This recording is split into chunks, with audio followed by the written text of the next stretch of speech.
सभी कहते हैं ईटीएफ्स म्यूचुअल फंड से सस्ते होते हैं एंड ऑन पेपर ये बात सच है क्योंकि लोअर एक्सपेंस रेशियोज और जब चाहे तब ट्रेड कर सकते हो। पर एक्चुअल क्वेश्चन ये है कि क्या ईटीएफ्स हमेशा बेटर डील है या फिर ऐसी भी सिचुएशंस होती हैं जहां एक म्यूचुअल फंड महंगा होने के बावजूद अच्छे रिटर्न्स और ज्यादा पीस ऑफ माइंड दे सकता है। चलिए एक एग्जाम्पल ले लेते हैं। निप्पॉन इंडिया निफ्टी 50 ईटीएफ्स जिसे निफ्टी 20 भी कहते हैं versus Nippon India index fund Nifty 50 plan. अगर हम इन दोनों के एक्सपेंस रेशियो को कंपेयर करें तो ईटीएफ का एक्सपेंस रेशियो लगभग 0.04% है, जबकि म्यूचुअल फंड वर्जन में रफली 0.07% है एक डायरेक्ट प्लान के लिए और 0.41% है एक रेगुलर प्लान के लिए। और अगर हम इनके 5 साल के रिटर्न्स की बात करें तो ईटीएफ ने 18.30 का कैगर दिया है, जबकि म्यूचुअल फंड्स ने अराउंड 18.26% का कैगर दिया है एज ऑफ अक्टूबर 2025। तो हाँ, ईटीएफ सस्ते लगते हैं और थोड़ा बेटर भी परफॉर्म करते हैं, बट ये हाफ स्टोरी है। ज्यादातर इन्वेस्टर्स ये मिस कर देते हैं कि ईटीएफ्स में म्यूचुअल फंड की तरह एक्सपेंस रेशियो होते हैं, लेकिन ये स्टॉक एक्सचेंज पे ट्रेड होते हैं, तो हर बार जब आप बाय या सेल करते हैं आपको ब्रोकरेज फी और बाकी के स्टैट्यूटरी चार्जेस पे करने पड़ते हैं। म्यूचुअल फंड्स में एक रिकरिंग एनुअल कॉस्ट है जो डेली एनईवी से डिडक्ट होती है। तो अगर आप एक बार खरीदते हैं और सालों तक होल्ड करते हैं, ईटीएफ्स का ओवरऑल कॉस्ट कम हो जाता है। पर अगर आप ईटीएफ में छोटे छोटे अमाउंट्स रेगुलरली इन्वेस्ट करते हैं एसआईपी की तरह, जैसे 2000 हर महीने, तो वो एडिशनल फीस हर ट्रांजैक्शन पे आपके रिटर्न्स को कम कर सकती है। फिर आता है प्रीमियम का प्रॉब्लम। ईटीएफ्स मार्केट प्राइस पे ट्रेड होते हैं जो एनएवी से अलग हो सकते हैं। अगर किसी ईटीएफ की हाई डिमांड है तो आपको उसे प्रीमियम पे खरीदना पड़ता है, मतलब अंडरलाइंग एसेट की एक्चुअल वर्थ से ज्यादा पे करना पड़ता है। अगर एग्जाम्पल लें तो वॉलेटाइल मार्केट के दौरान कई निफ्टी ईटीएफ्स के एनएवी 0.5 से 1% के ऊपर तक ट्रेड करते हैं। हालांकि आप एक इंडिकेटिव एनएवी जिसे आईनैव कहते हैं उसे चेक कर सकते हैं, जो ये बताता है कि ईटीएफ फेयर वैल्यू पे ट्रेड कर रहा है या नहीं, और ये म्यूचुअल फंड कंपनीज अपनी वेबसाइट पे रेगुलरली पब्लिश करती हैं। नैव और आईनैव के बीच का डिफरेंस समझने के लिए आप ये वीडियो देख सकते हैं, लिंक आपको नीचे डिस्क्रिप्शन में मिल जाएगा। इसके कॉन्ट्रास्ट में म्यूचुअल फंड्स हमेशा एनएवी पे ही ट्रांजैक्ट होते हैं, कोई सरप्राइजेस नहीं। और फाइनली लिक्विडिटी। इंडिया में बहुत से ईटीएफ्स, खास तौर पे थीमैटिक या फिर इंटरनेशनल वालों की ट्रेडिंग वॉल्यूम कम होती है। सोचो कि आपके 5 लाख वर्थ के ईटीएफ यूनिट्स बेचने हैं पर इनफ बायर्स ही नहीं है, आपको डिस्काउंट पे बेचना पड़ सकता है। म्यूचुअल फंड्स के साथ रिडेम्पशन स्मूथली होता है डायरेक्टली एएमसी के साथ। तो जबकि ईटीएफ्स पेपर पे सस्ते दिखते हैं, म्यूचुअल फंड्स लिक्विडिटी और ईज में ज्यादा स्कोर करते हैं। अगर आप कंफ्यूज्ड हैं तो चलिए मेमोरी रिफ्रेश करते हैं और जल्दी से समझते हैं कि म्यूचुअल फंड क्या है और ये ईटीएफ से अलग कैसे हैं। अगर आप ये ऑलरेडी जानते हैं तो आप इस सेक्शन को स्किप कर सकते हैं, क्योंकि अगला वाला सेक्शन ज्यादा इंपॉर्टेंट है। एक म्यूचुअल फंड बहुत से इन्वेस्टर से पैसा कलेक्ट करता है और उसे सिक्योरिटीज की बास्केट में इन्वेस्ट करता है, स्टॉक्स, बॉन्ड्स या दोनों का मिक्स। यहाँ की एडवांटेज सिंप्लिसिटी है, आपको हर दिन मार्केट ट्रैक नहीं करना पड़ता, एक फंड मैनेजर आपके लिए ये सब करता है।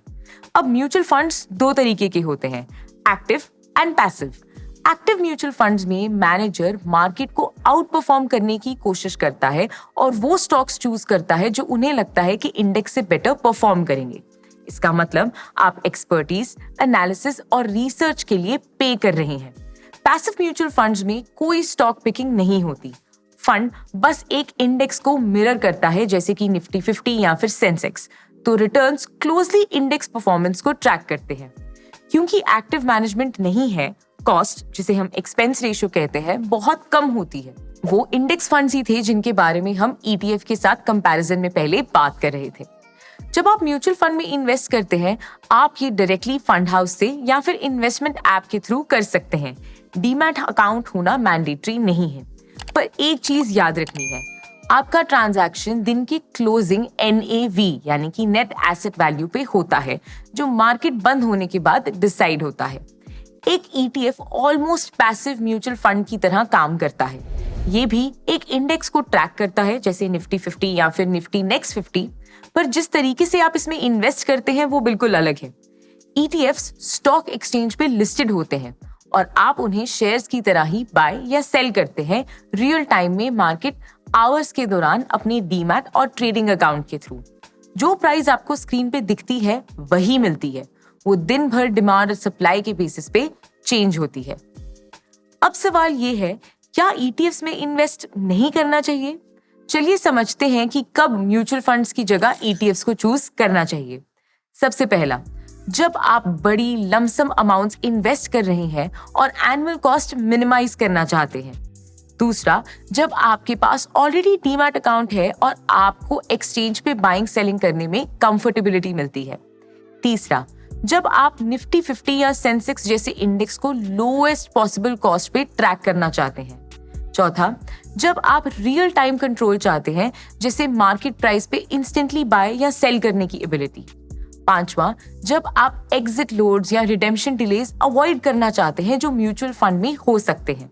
छठवां, जब आप इंट्राडे लिक्विडिटी चाहते हो और मार्केट आवर्स के दौरान कभी भी पोर्टफोलियो एडजस्ट करने की फ्लेक्सिबिलिटी चाहते हैं। और आखिर में, जब आप passive, low maintenance, low cost portfolio बना रहे हैं बिना फंड मैनेजर के एक्टिव डिसीजंस पे डिपेंड किए। पर म्यूचुअल फंड्स अभी भी बहुत से इन्वेस्टर्स के लिए सेंस बनाते हैं। तो अब बात करते हैं कि कब ETF की जगह म्यूचुअल फंड को चूज करना चाहिए। सबसे पहला, जब आप SIPs के थ्रू छोटी अमाउंट्स रेगुलरली इन्वेस्ट करना चाहते हैं। दूसरा, जब आपके पास डीमैट अकाउंट नहीं है या आप मार्केट ट्रेड्स मैनेज नहीं करना चाहते। तीसरा, जब आप सेट एंड फॉरगेट सिंप्लिसिटी चाहते हैं, ना मार्केट प्राइस ट्रैक करना है ना लिक्विडिटी। चौथा, जब ETF का ट्रेडिंग वॉल्यूम कम है, mutual funds smooth exits ensure करते हैं।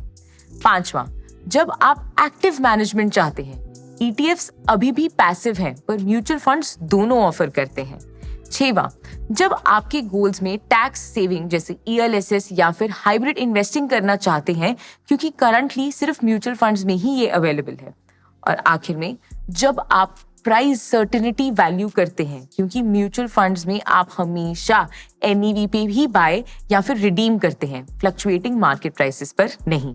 अब जब आप म्यूचुअल फंड्स और ETFs के बेसिक्स जान गए हैं, तो चलिए देखते हैं दोनों इंडिया और दुनिया भर में कैसे ग्रो हुए हैं।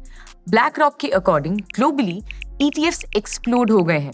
टोटल ETF एसेट्स 2024 में $12 ट्रिलियन से भी ज्यादा क्रॉस कर गए। इंडिया में भी ये तेजी से बढ़ रहे हैं। 2018 में ETF का AUM 76,000 करोड़ का था, जो कि अब 2025 में बढ़कर 10 लाख करोड़ से भी ज्यादा का हो गया है। पर म्यूचुअल फंड्स अभी भी डोमिनेट करते हैं, क्योंकि उनका AUM ETF के AUM से 6 गुना ज्यादा है। SIP inflows record high touch कर रहे हैं और इक्विटी म्यूचुअल फंड्स अब भी ज्यादातर इंडियन इन्वेस्टर्स की प्रेफर्ड चॉइस है। पर यहाँ असली सवाल ये है, अगर दोनों सेम इंडेक्स को ट्रैक कर रहे हैं और ऑलमोस्ट सेम रिटर्न्स दे रहे हैं, तो दोनों में से कोई एक चूज करना है, ये जरूरी है क्या? ऑनेस्टली नहीं। आजकल आप हाइब्रिड अप्रोच यूज कर सकते हो, दोनों को कंबाइन करके। आप म्यूचुअल फंड्स अपने रेगुलर SIPs के लिए यूज कर सकते हो, जहां डिसिप्लिन और ऑटोमेशन सबसे ज्यादा मैटर करती है। और हालांकि ETFs के लिए भी SIPs डाल सकते हो, पर जैसे कि हमने डिस्कस किया, ये ज्यादा कॉस्टली हो सकता है। इसलिए आप ETFs अपने लमसम इन्वेस्टमेंट्स के लिए यूज कर सकते हो, जब मार्केट्स गिरती हैं या जब सर्टेन इंडिसेस में आपको टेक्निकल एक्सपोजर चाहिए। जैसे आप हर महीने एक निफ्टी इंडेक्स फंड में 10,000 की SIP के जरिए इन्वेस्ट कर सकते हो, और जब भी बोनस या विंडफॉल के टाइम में आपको अगर 1 लाख रुपए जब मिलता है, तो वो आप निफ्टी ETF में इन्वेस्ट कर सकते हो। इस तरह से आपको म्यूचुअल फंड की कन्वीनियंस और ETF का कॉस्ट एडवांटेज मिलता है, बिना पूरी तरह से किसी एक पर डिपेंड किए। इसलिए इन्वेस्टिंग इस बारे में नहीं है कि कौन सा प्रोडक्ट सस्ता है, ये इस बारे में है कि कौन सा प्रोडक्ट आपके लिए बेटर फिट है। ETF यूज करो जब कॉस्ट और कंट्रोल ज्यादा मैटर करे, म्यूचुअल फंड यूज करो जब कन्वीनियंस और कंसिस्टेंसी ज्यादा मैटर करे।